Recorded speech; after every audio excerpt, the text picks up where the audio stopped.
ideas onto children of both genders.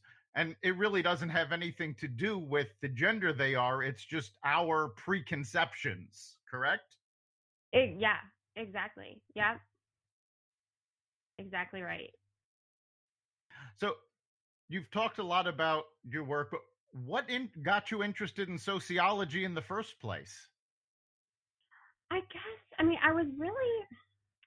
there was someone at Lehigh who I met, Dr. Jackie Crassus, who was a professor of sociology at the time, and I got to know her through work and learn more about her research, and then just started to explore sociology and how, um, it's looking at a lot of the problems in society and looking at, how can we address these and how can we make the world a better place if we focus on these inequalities, and how can we do something impactful through our research and our activism. And it's kind of funny because I never took intro to sociology as an undergrad, and I found myself teaching intro to sociology as I was the TA for it, and I felt a little bit out of place at the beginning because I hadn't ever taken it. I was never in those shoes of those undergrads.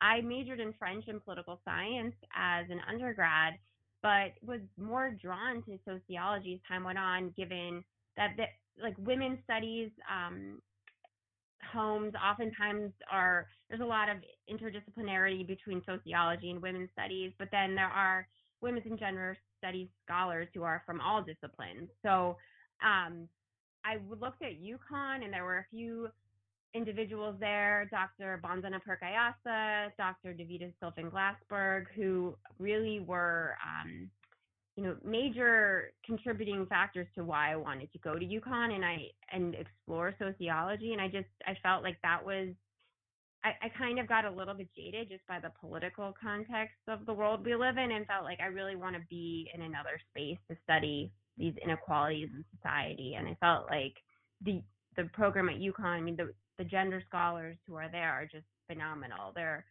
I think, maybe 5 past presidents of the organization I lead who are all there. And if you go to any academic conference and you talk about some of these people, they're just like, they're starstruck that you've worked with them. So UConn really is a phenomenal place to study gender and sociology.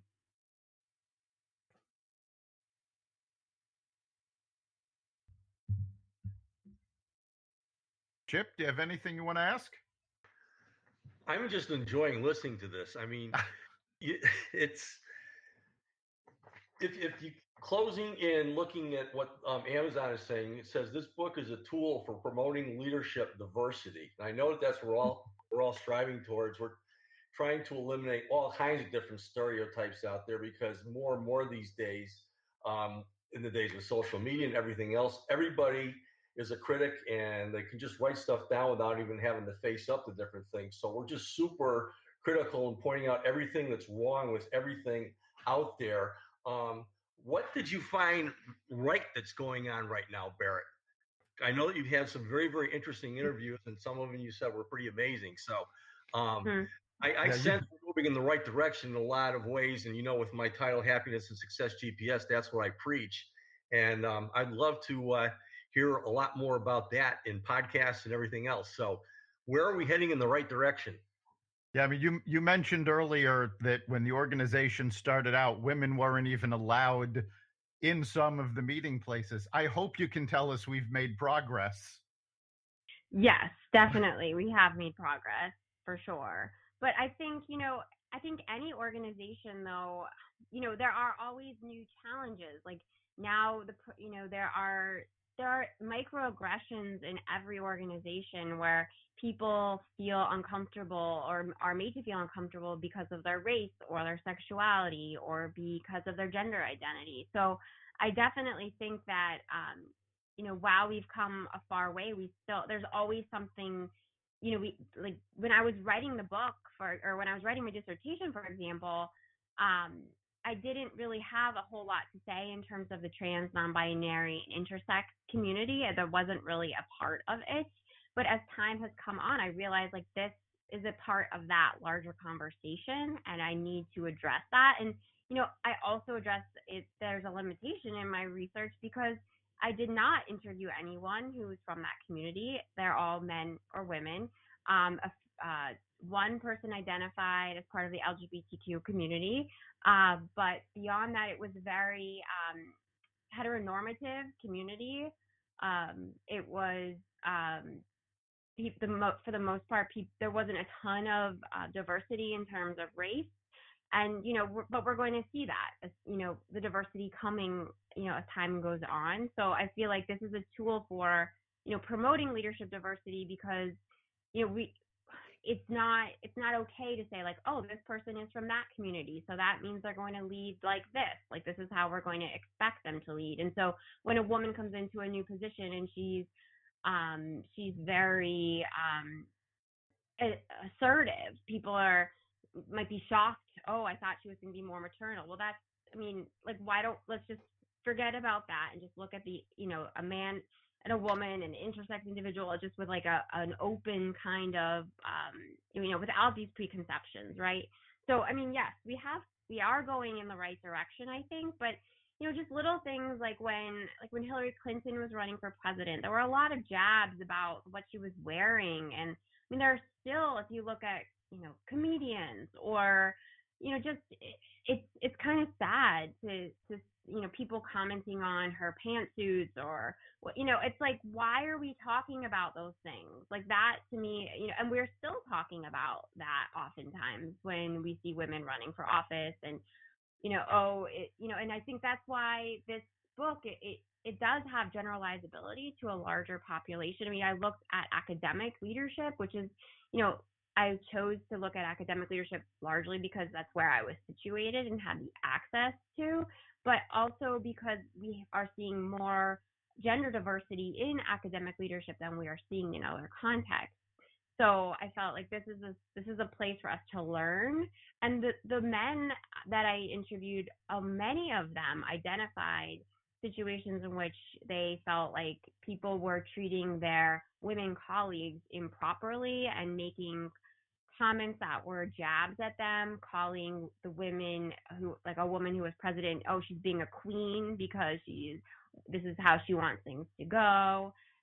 But at the same time, it's like, no, she's doing her job, so she has the authority to do that. So get over it, So it's just, and it was just interesting to see. And these were academics. They had been exposed to gender diversity and diversity training, more so than I would imagine that someone running for office randomly would have been, would be in larger society. So, I think that this is a model for the future for us to look at. Like, this is the way that things are, they're not perfect, and women are definitely experiencing gender discrimination still in academia. I'm not saying they're not. This is just showing how, when we're talking about leadership, we can define it without relying on these binary, socially constructed categories, and that effective academic leadership is not masculine or feminine. Effective academic leadership it is what it is. It's not. We don't have to think of it in this, that a man can do it better than a woman, or a woman can do it better than a man can. It's not. We can't look at it like that. It's not progressive to be doing it like that, to have that outlook. I'd like to follow up on that a little bit. We've talked a lot about gender diversity, but your work really does focus a lot on leadership. What lessons have you found about leadership that can benefit both men and women? So the lessons that I've learned about leadership largely are, we can all benefit from trainings. That there are oftentimes trainings that are focused towards women's leadership trainings, but thinking about trainings more so as networking opportunities to figure out, what did this leader do, and how can I learn from what that leader did, and maybe they did something wrong, and so I can learn to do the opposite of what that leader did. So I think that, effective academic leadership is oftentimes like learning on the job. I think that there's no leadership guide. And I think that what we can all take away from it is that if you're interested in becoming a leader, it's important to talk to as many leaders as you can, to network as much as you can, and not to think like, oh, well, I'm not good enough, or I'm not strong enough, or whatever it might happen to be. But it's really about growing your network. And I continue to do that now as a leader of my organization. Just today, someone friended me on LinkedIn, and then another person popped up who is an executive officer for another organization very similar to mine, who I never even knew existed. And so I friended him, saying, we should connect, And so I think it's learning that we all make mistakes, but we have to learn from those mistakes. And you're not going to, no training is going to, make you the best leader in the world. You have to just surround yourself by positive energy, and and that I think will be the key to doing things right in the future. Yeah, I think that's a key takeaway. Someone said like learning how to, or eating the noodles, like someone wrote that, or someone said that as a quote, which I think one of the sections of my book is that you have to eat the noodles before you can really succeed. You have to be in the trenches and get through some hard times. There's nothing that's going to prepare. I mean, there was one leader, I think he was president of a private institution, and he said that there's nothing that prepares you for making a phone call to a parent who's lost a child in one of your dormitories because of X, Y, and Z. There's nothing. That you just have to kind of rely on yourself to make the right choices in language, and maybe pick up the phone and call someone who's in a similar institution.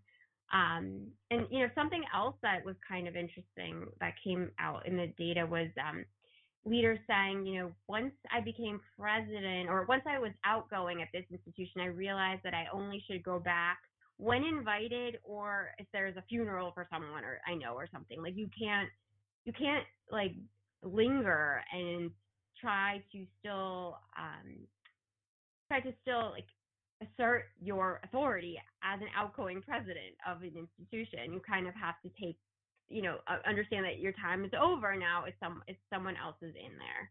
So that was kind of interesting too, I think, because I don't, and I'm not sure. I mean, every institution is different in terms of how that might play out, but I can imagine it's, it can be hard for certain people to completely sign off from their duties.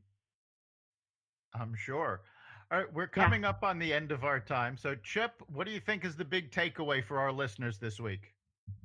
Well, I love the title, Degendering Leadership in Higher Education. I mean, the start to making progress in anything is a general awareness in the first place that we have a problem. And one of the comments in the book review says this important book creates a path for inspired, talented, and qualified leadership that is not reduced to gender norms and stereotypes.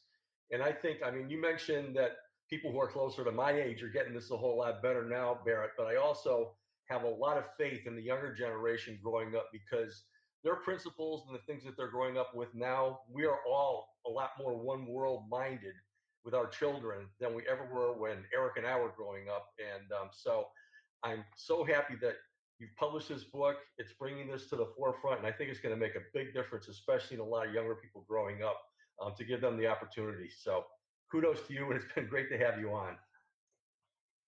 Thank you. It's great to be on. I really appreciate it.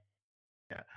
Before we go, if our listeners want to get more information about the Sociologists for Women organization or your book, where can they go?